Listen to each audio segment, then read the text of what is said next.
Baik, kembali lagi bersama saya Cindy Sefira Hilapo. Di sini saya akan menjelaskan tentang diagram UML. Yang pertama, diagram struktur. Jadi diagram struktur itu UML menawarkan 7 jenis diagram untuk memodelkan struktur sistem dari perspektif yang berbeda. Yang pertama yaitu diagram kelas. Jadi diagram kelas ini sama seperti konsep diagram objek, dilihat dari paragraf berikutnya.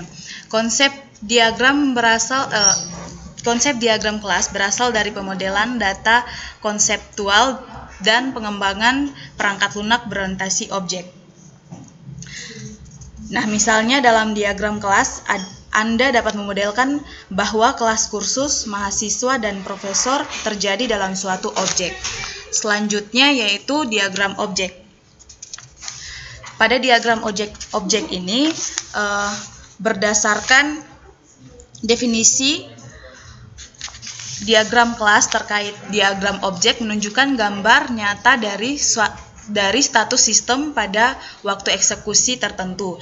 Jadi, sebagai contoh, diagram objek dapat menunjukkan bahwa seorang profesor, Henry Foster, mengajarkan mata kuliah pemodelan berorientasi objek dan pemrograman berorientasi objek atau OOP.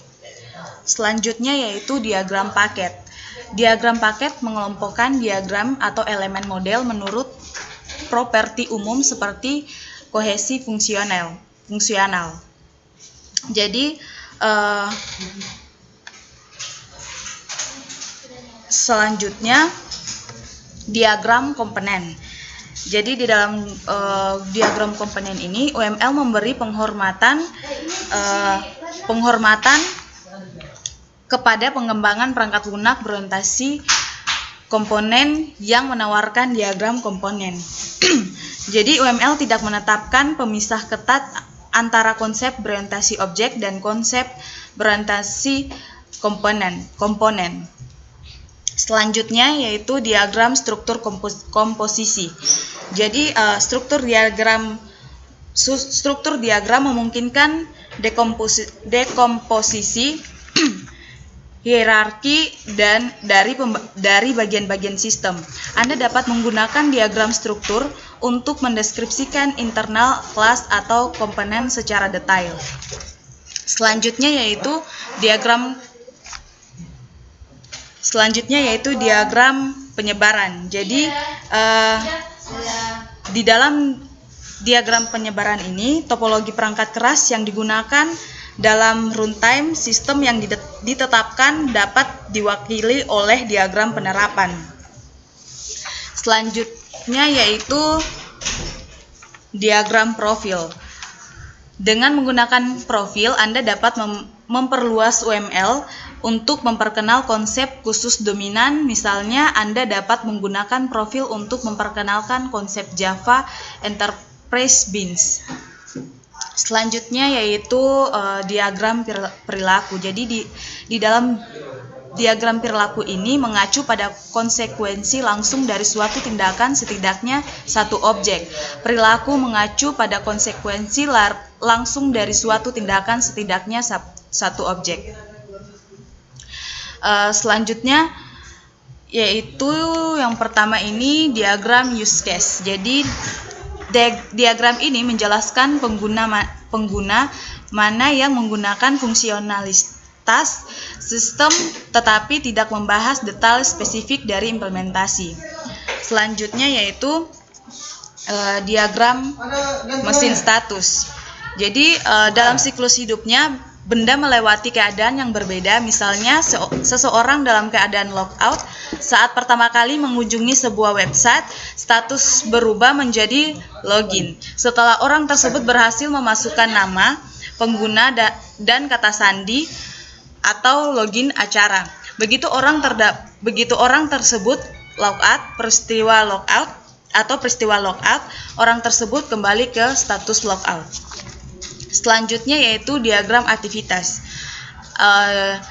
Anda dapat memodelkan proses apapun menggunakan diagram aktivitas, baik proses bisnis maupun proses perangkat lunak. Misalnya, diagram aktivitas dapat menunjukkan tindakan mana yang diperlakukan siswa untuk berpartisipasi dalam kuliah dan tugas. Selanjutnya yaitu diagram urutan.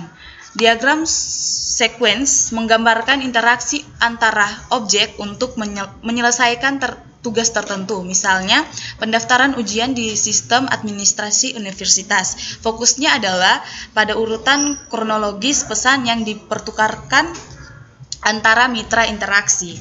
Selanjutnya yaitu diagram komunikasi. Mirip dengan diagram urutan, diagram komunikasi ini menggambarkan komunikasi antar objek yang berbeda. Di sini fokusnya adalah pada hubungan komunikasi antar mitra, interaksi daripada urutan kronologis dari pertukaran pesan. Struktur kendali kompleks tidak tersedia. Diagram ini dengan jelas menunjukkan siapa yang berinteraksi dengan siapa. Selanjutnya yaitu diagram waktu.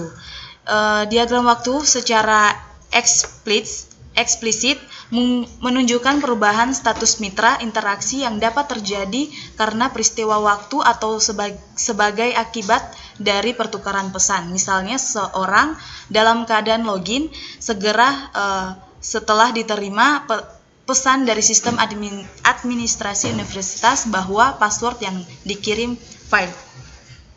Selanjutnya yaitu diagram gambaran interaksi. Diagram gambaran interaksi memodelkan koneksi antara berbagai proses interaksi dengan mengatur diagram interaksi individu, yaitu diagram urutan, diagram komunikasi, diagram waktu, dan diagram gambaran interaksi lainnya.